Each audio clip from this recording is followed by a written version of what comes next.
సంధ్య theatre తొక్కిసలాట ఘటనలో మహిళ రేవతి మృతి చెందిన కేసులో హీరో అల్లు అర్జున్ మధ్యంతర బెయిల్ లభించినప్పటికీ చెంచల్గూడ జైలు నుంచి రిలీజ్ ఆలస్యం. హైకోర్టు తీర్పు ఉత్తర్వులు కాపీ ఇంకా జైలు అధికారులకు అందకపోవడమే కారణం. ఆయన లాయర్లు ష్యూరిటీ బ్యాండ్లను సిద్ధం చేసి ఉంచారు. కోర్టు ఆర్డర్ కాపీ కోసం వేచి చూస్తున్నారు. పుష్ప 2 ప్రీమియర్ సందర్భంగా హైదరాబాద్ ఆర్టీసీ క్రాస్ రోడ్లో ఉన్న సంధ్య థియేటర్ వద్దకు అల్లు అర్జున్ వచ్చారు. ఈ సందర్భంగా తొక్కిసలాటలో రేవతి అనే మహిళ మృతి చెందగా ఆమె కొడుకు ప్రస్తుతం హాస్పిటల్లో చికిత్స పొందుతున్నాడు. ఈ ఘటనపై పోలీసులు కేసు నమోదు చేసుకున్నారు. ఐకాన్ స్టార్ అల్లు అర్జున్ పై కూడా కొన్ని సెక్షన్ల కింద కేసు పెట్టారు. ఈ రోజు అల్లు అర్జున్ ఇంటికి వెళ్లిన పోలీసులు ఆయనను అరెస్ట్ చేయడం తెలిసిందే. నాంపల్లి కోర్టు రిమాండ్ విధించగా పోలీసులు అల్లు అర్జున్ని చెంచల్గూడ జైలుకు తరలించారు. ఆ తర్వాత కొద్దిసేపటికే తెలంగాణ హైకోర్టు మధ్యంతర బెయిల్ ఇచ్చింది.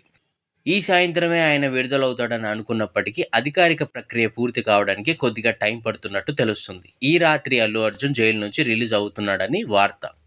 ఈ వీడియో కనుక మీకు నచ్చినట్లయితే do like, share and subscribe Filmy Muchatlu. Thank you.